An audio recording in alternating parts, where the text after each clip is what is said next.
केंद्र ने IAS cadre नियमों में बदलाव का प्रस्ताव दिया, जिसको लेकर विरोध देखने को मिल रहा है। इस प्रस्ताव के मुताबिक किसी आईएएस को डेपुटेशन पर बुला सकता है केंद्र। तमिलनाडु, केरल के मुख्यमंत्रियों ने इसका विरोध करते हुए प्रधानमंत्री को खत लिखा है। इसके पहले पश्चिम बंगाल, छत्तीसगढ़, राजस्थान जैसे राज्य भी इसका विरोध कर चुके हैं। तो कई गैर बीजेपी शासित जो राज्य हैं वो इस कानून को नहीं बदलने की बात कर रहे हैं। केंद्र ने 25 जनवरी तक राज्यों से इस बाबत राय मांगी है। इस मामले पर सूचना और प्रसारण मंत्रालय के सचिव अपूर्व चंद्रा से बात की है हमारे संवाददाता परिमल कुमार ने, जिन्होंने ये बताया है कि क्यों जरूरत है आखिर इस बदलाव की।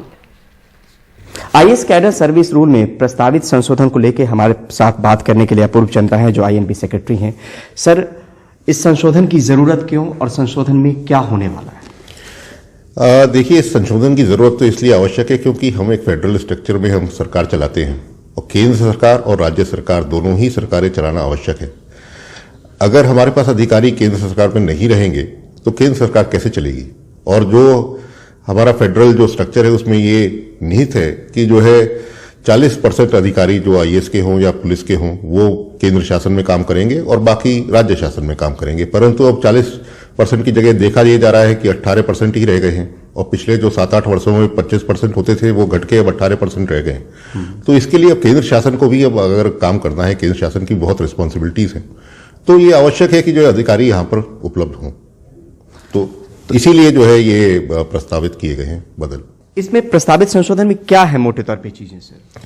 प्रस्तावित संशोधन में यही है कि जो है जो हमारा सेंट्रल जो रिजर्व है वो केंद्र शासन और राज्य शासन मिलकर आपस में ये तय करेंगे कि कितना जो है रिजर्व है, क्योंकि कुछ अधिकारी कभी कम होते हैं, राज्य शासन में भी कम होते हैं, तो उसके हिसाब से केंद्र शासन भी 40% की जगह हो सकता है कम अधिकारी ले, और एक बार ये तय हो जाता है तो वो अधिकारी राज्य शासन को उपलब्ध करने की हिदायत दी जाएगी कि आप उपलब्ध करें। इसमें यह भी बात है सर कि अगर किसी अधिकारी को सेंटर में बुलाना है तो पहले राज्यों की स्वीकृति जरूरी होती थी, अब उसकी मंजूरी की जरूरत नहीं होगी। मैं आपको एक बात बताना चाहूंगा कि जब अब ये तीसरी बार मैं केंद्र शासन में आ रहा हूं जी।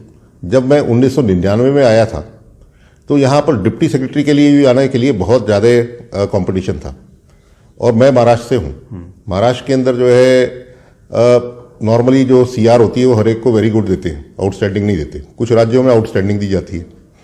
और जब हम आए यहाँ पर तो क्योंकि हमारी वेरी गुड सीआर होती थी तो जो है हमारे को डिप्टी सेक्रेटरी आने में भी बहुत समय लगता था। फिर मैं जॉइंट सेक्रेटरी पे आया वर्ष 2009 में, तो वो चीज़ जो है जॉइंट सेक्रेटरी पे हो गई। जॉइंट सेक्रेटरी पे आना बहुत केंद्र सरकार में दूभर था। और आज की परिस्थिति देखें, जब मैं लेबर सचिव था अभी 6-8 महीने पहले, मुझसे कहा गया कि एक आपको डिप्टी सेक्रेटरी आईएएस का मिलने वाला है। मैं बड़ा आश्चर्य में आ गया। मैंने कहा मैंने तो कई सालों से कभी डिप्टी सेक्रेटरी आईएएस का देखा ही नहीं किसी मंत्रालय में। ये डिप्टी सेक्रेटरी आप दे रहे थे तो बहुत ही बड़ी बात है। अब परिस्थिति ऐसी हो गई है कि न डिप्टी सेक्रेटरी मिलते न जॉइंट सेक्रेटरी मिलते। तो ये बहुत बड़ा बदल है।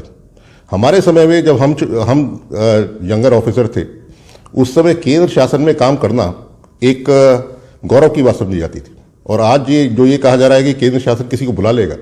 अगर हमें बुलाया जाता अब तो बड़े खुश होते कि हमें बुला लिया केंद्र शासन। तो क्या राज्यों से भी उनके विचार लिए जा रहे हैं कि वो क्या सोच रहे हैं इसके बारे में, और कब तक ये समय है? ये तो अभी ड्राफ्ट रूल्स हैं। अभी तो उसके ऊपर जो है ड्राफ्ट रूल्स पे कमेंट मंगाए गए हैं और मेरे ख्याल से 25 जनवरी आज का ही वो है, कमेंट्स आएंगे, उसके ऊपर विचार किया जाएगा। तो तमाम कमेंट्स को आप देखेंगे कि किस तरीके से कौन रिएक्ट कर रहे हैं? जी हाँ, केंद्र सरकार देखेगी, मतलब केंद्र सरकार पर्सनली जी। तो एक आपको लग रहा है कि इस पहल से आसानी से काम हो पाएगा सेंटर में, क्योंकि अधिकारियों की कमी नहीं रहेगी, फिर दिक्कत नहीं आएगी? काम करना हर जगह आवश्यक है। अब जैसा मैंने कहा कि यहाँ डिप्टी सेक्रेटरी आईएएस के जो है केंद्र सरकार में मेरे ख्याल से कहीं भी नहीं रहे किसी भी मंत्रालय में। तो अब ये, और जो हमारा ढांचा है वो यही है कि जो है फील्ड से लोग आते हैं जिन्होंने कलेक्टर और इसका काम किया हो, रूरल डेवलपमेंट का काम किया हो, जब जो है केंद्र सरकार में आते हैं तो पॉलिसी बनाने में उनको लाभ होता है। केंद्र सरकार की पॉलिसी तभी बन पाती है अगर जिन्होंने फील्ड में काम किया हो, वहाँ कैसी अड़चने हैं, कैसे इंप्लीमेंटेशन हो रहा है, अगर वो यहाँ आके पॉलिसी बनाने में योगदान देते हैं तो पॉलिसी अच्छी बनती है।